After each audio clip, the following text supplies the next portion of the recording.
এটা কথা কেউ যদি হয় তো লগইয়া খানো আঙ্গুল হারাই ফুনতা চাই না জানো, এগুলি হইল কুফুরি কথা, এগুলি হইল কুফুরি কথা।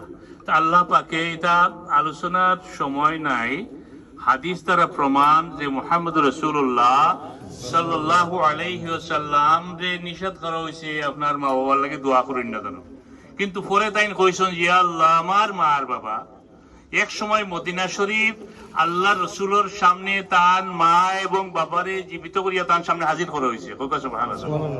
এটা পসিবল আছিল নি? আল্লাহর পক্ষে পসিবল আছিল নি? এরপরে আল্লাহ রসুলে তারারে ইমানের দাওয়াত দিছেন, ইমান আনছেন, তারপরে দুনিয়া থেকে বিদায় হয়েছেন। এরপরে সলফে সালিহিন হলে এমনও আনছেন যে ঈসা আলাইহিস সালাম দুনিয়া থেকে যাওয়ার পরে মুহাম্মদ সাল্লাল্লাহু আলাইহি ওয়াসাল্লামের নবুয়তি হওয়ার আগ পর্যন্ত যারা তার বংশধর আসলা কেউ কুফুরির উপরে আসলা না।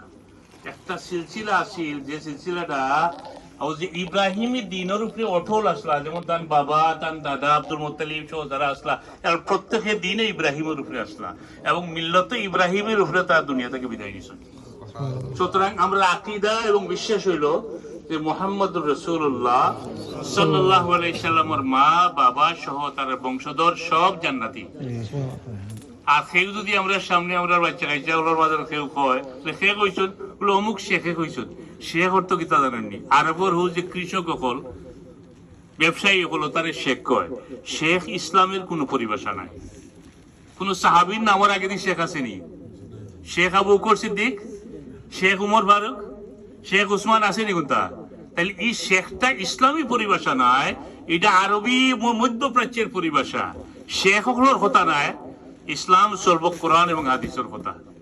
আল্লাহ পাকে আজকের এই মিলাদরে কবুল করুক, সানাবাইর মাল এবং আওলাদের মধ্যে বরকত দেখ, আর তান এই আয়োজন করার কারণে তান মা বাবারে জান্নাত নসিব করে দেখ। আমরা মা বাবা যারা দুনিয়ার নাই সকলটা জান্নাত নসিব করে, এবং সারা দুনিয়ার মুমিন মুসলমানের লাগে দোয়া হইতো এবং এই দোয়া আজকে করবা আবিশ্বাস ইনশাআল্লাহ।